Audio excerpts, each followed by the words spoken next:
Olá pessoal, tudo beleza? Aqui é o professor Jefferson Psim, docente das disciplinas de Fenômenos de Transporte 2 e Transferência de Calor, os cursos de Engenharia Mecânica, Engenharia de Alimentos, Engenharia Química. E nessa aula introdutória, nossa primeira aula do semestre, nós vamos iniciar falando um pouquinho sobre fundamentos de ciências térmicas. Tá? Essa parte do conteúdo eu adotei como referência em Cropeira, principal referência bibliográfica nessa área, na disciplina, né? Principalmente o que está lá no capítulo 1 desse livro. Vamos dar uma olhadinha então o que nós vamos ver nessas aulas. Então, inicialmente, a gente tem como objetivos apresentar algumas as principais definições relacionadas à transferência de calor, os principais conceitos relacionados a essa parte de transferência de calor, descrever alguns fenômenos físicos associados à transferência de calor e correlacionar os fenômenos físicos com as leis que os regem, certo? Então, como definições iniciais, né, nós temos algumas definições importantes, como a definição de energia, né? A energia ela pode ser definida como a capacidade de um corpo tem de realizar trabalho, né? E, portanto, é, é, essa energia ela se traduz em algo que o corpo pode fazer, como, por exemplo, né, energia cinética, que está associada ao movimento macroscópico, né? Energia potencial, potencial elétrica, gravitacional, elástica, entre outros. Energia de fluxo, como no caso do movimento de um fluido, e assim tantas outras formas de energia. O próprio calor, por exemplo, que é a energia em trânsito. E a matéria é tudo aquilo que ocupa lugar no espaço e alguma possui massa, né? Os principais estados da matéria aqui que nós vamos classificar é no estado líquido, sólido e gasoso, certo? E aqui é importante a gente diferenciar um pouquinho esses três estados da matéria. Então, o estado sólido, por exemplo, né, ele tem forma rígida, ele tem um arranjo compacto, ele tem um volume definido, ou seja, ele não muda o seu volume sem sofrer uma força externa, né? E o movimento das moléculas no estado sólido é restrito. Então eu tenho uma alta força de coesão intermolecular entre as moléculas químicas que formam aquele corpo. Por exemplo, a madeira, né, que nós temos né, as, as moléculas de carbono formando a celulose, hidrogênio, oxigênio, né? Então essas moléculas, essas forças intermoleculares, elas são fortes o suficiente para manter ela nessa forma rígida e relativamente definida, né? O líquido, por sua vez, ele possui forma indefinida, então ele vai se adaptar à sua forma ao meio que ele se encontra, ao espaço reservado que ele se encontra. Ele tem um arranjo desordenado, né? Porém ele ainda tem um volume definido. Por quê? Porque as forças moleculares que são intermoleculares, que são intermediárias, elas acabam mantendo essas moléculas de forma coesa, porém não com forma definida, né? Então as partículas movem e essa é uma característica dos líquidos. Já os gases, por sua vez, eles também possuem forma indefinida, né? Eles ocupam um lugar no espaço, eles possuem um arranjo totalmente desordenado e o volume também é indefinido. Então, se eu tiver um gás, se eu liberar um gás aqui no local que eu estou nesse momento, né, esse gás ele vai se propagar, né, vai se difundir no meio que eu estou confinado aqui na sala que eu estou, né, ocupando todo o espaço dessa sala. Então, as forças intermoleculares nos gases ela é baixa e por isso essas partículas se movem de forma livre. Tá? A temperatura, né, ela é uma grandeza física e com noção intuitiva, então a gente consegue, de forma intuitiva, saber a temperatura de um corpo, né, se ele está quente, se ele está frio, e ela é uma grandeza física que indica o estado das partículas em um corpo, ou seja, o grau de agitação, o estado térmico dos de um corpo, tá? Então, o calor, ele entra aí como importância nessa questão em relação à temperatura. Por quê? Porque o calor é uma energia térmica, certo? Uma forma de energia térmica em trânsito. E ela ocorre única e exclusivamente devido a uma diferença de temperatura entre esses corpos. Então, uma transferência de calor, ela sempre vai ocorrer de um corpo mais quente para um corpo mais frio, até que esses dois corpos ou mais, né, eles entrem em um equilíbrio térmico. O calor, ele pode ser medido em diversas unidades, as principais é a caloria, o símbolo é o cal, muito conhecido na área de alimentos, né? O Joule, né? Que é a unidade do Sistema Internacional, e o British Thermal Unit, o BTU, né? Muito visto na área aí de conforto térmico, de ar-condicionados e equipamentos para esse fim. Tá? A caloria ela é a energia para elevar 1 grama de água de 14,5 para 15,5 graus Celsius, ou seja, elevar em 1 grau Celsius 1 grama de água. Tá? O BTU é a quantidade de energia para levar 1 libra de água de 63 para 64 graus Fahrenheit.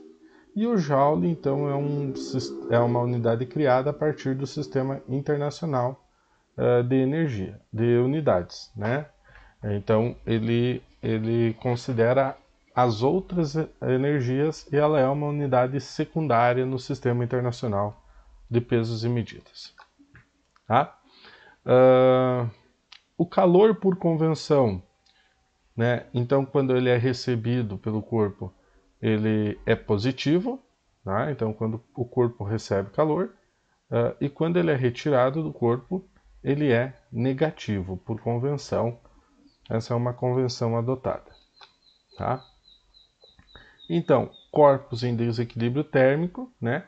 Eles trocam calor, de tal forma que a soma dos calores trocados entre corpos em um sistema isolado, ou seja, um sistema ideal que não permite que a energia saia de dentro dele, né? Então a soma desse calor é igual a zero, tá? Então, nós temos duas ciências importantes na área de transferência de calor. Uma delas é a termodinâmica, que ela estuda as interações, ou seja, as trocas de energia, né? Então, o que acontece quando ocorre uma troca de energia está associado com a termodinâmica, né? A maioria de vocês já fez essa cadeira de termodinâmica, né? E a parte de transferência de calor, que ela estuda qual é a velocidade, ou seja, como que esse calor ele é transportado, né, entre os corpos. Tá? A transferência de calor não indica necessariamente uma mudança de temperatura. Tá? Lembrando que a transferência de calor ocorre devido a um gradiente de temperatura entre dois corpos. Tá? Porém, ela não indica necessariamente uma mudança de temperatura. Tá? Por exemplo, aqui nós temos um gráfico muito semelhante ao que acontece com a água, né? Onde a gente vê aqui a quantidade de calor que é transferido e o que está acontecendo com, por exemplo, a água. Então a água aqui abaixo de 0 graus Celsius ela é sólida, tá? Ela continua recebendo calor, porém ainda no estado sólido e líquido, até que ela sofra a completa fusão. Então aqui não tem uma mudança de temperatura, mas tem uma quantidade de calor que é recebido. Posteriormente ela continua recebendo calor, né? E aquecendo, aqui sim, né? Aumentando sua temperatura, até que ela chega no ponto de ebulição, né? Onde ela passa do estado líquido para o estado vapor. De novo, essa passagem do estado líquido para o estado vapor, ela acontece a uma temperatura constante, mediante um fornecimento de energia. Então vejam que não necessariamente uma transferência de calor ela provoca um aumento na temperatura. Tá? Então, o calor ele pode ser dividido de duas formas, em calor sensível e calor latente. Para que vocês nunca mais esqueçam esses dois conceitos, né? Fica uma dica. O calor sensível é aquele que a gente sente. E como que a gente sente o calor? Através da temperatura. Então, quando há mudança de temperatura, por exemplo, aqui no aquecimento do líquido, no aquecimento do vapor ou no aquecimento do sólido, nós temos um processo de transferência de calor sensível. Quando não há mudança de temperatura, ou seja, na passagem do estado sólido para o estado líquido ou na passagem do estado líquido para o estado gasoso, nós temos um processo de transferência de calor na forma de calor latente. Tá? Então, o calor sensível está associado à variação de temperatura, sem alteração do estado físico. Tá? Ele é descrito por essa equação 2, né? Onde Q é a quantidade de calor trocado, M é a massa, C é o calor específico da substância e ΔT é a variação de temperatura. Tá? Por exemplo, ao aquecer uma barra de ferro, né, ou um copo de água, a gente tem aqui as variações de temperatura. Né? Aqui alguns dados, por exemplo, o calor específico da água é 4.200 Joule por quilograma grau Celsius, do gelo é 2.040, do etanol 2.400, do alumínio 900, do cobre 390, do latão 380, do vidro 840 e assim por diante. Aqui nós temos mais valores e vocês têm uma lista de tabelas que eu disponibilizei para vocês no ambiente de apoio, né? Onde vocês têm aí inúmeras substâncias, inclusive o que acontece com a temperatura. Então, valores de calor específico. Tá? Para gases, nós temos o seguinte. A transferência de calor ela pode acontecer a pressão constante ou a vazão constante, ou a volume constante. Tá? Então, quando nós temos a pressão constante, certo? Essa variação de energia, ela provoca uma variação de volume, certo? Porque o gás dilata e ele vai variar. Então, a soma da energia mais a variação de volume dá a entalpia, certo? Então, quando um processo de transferência de calor sensível ocorre a pressão constante, nós temos uma variação de entalpia. E aí nós temos que o C, o calor específico, nós temos o uso do Cp, que é o calor específico do material, a pressão constante. Tá? Já volume constante, nós não temos variação de volume, portanto nós não temos trabalho. Então a única coisa que muda nesse processo é a energia interna do corpo. E nesse caso, a volume constante, nós temos o calor específico a volume constante, que é o CV, certo? Tratando de calor latente, então, o calor latente está associado a mudanças no estado físico da matéria, né? As mudanças do estado físico da matéria são a fusão, né? A solidificação, a vaporização, a condensação, a sublimação e a deposição. Né? Então, quando muda do estado sólido para o estado líquido é fusão, quando muda do estado líquido para o estado sólido, solidificação. Do estado líquido para o estado gasoso, vaporização. Do estado gasoso para o estado líquido, condensação. A passagem do estado do estado sólido para o estado gasoso é chamada de sublimação e o processo inverso é deposição, certo? Então, quando o calor trocado é utilizado pela substância apenas para mudança no estado físico, sem variação da temperatura e sob pressão constante, ele é chamado de calor latente. Tá? O calor latente, como já definimos, ele pode ser uma mudança de fase endotérmica, ou seja, quando a substância absorve energia, ou seja, a energia após a mudança de estado é maior do que a mudança anterior ao estado da matéria, né? Ou exotérmico, ou seja, quando a energia após a mudança de fase é menor do que a energia anterior à mudança de fase, tá? Então, exotérmico ou endotérmico também com a mesma notação. Quando absorve é positivo, quando ele libera energia negativa. O cálculo do calor latente, né, como não há mudança de temperatura, ele envolve aqui uma variável L. Essa variável L, ele é o calor latente do material. Tá? E no caso, como eu falei, a pressão constante, ele é o calor latente do material à pressão constante, que vai ser igual à variação da entalpia.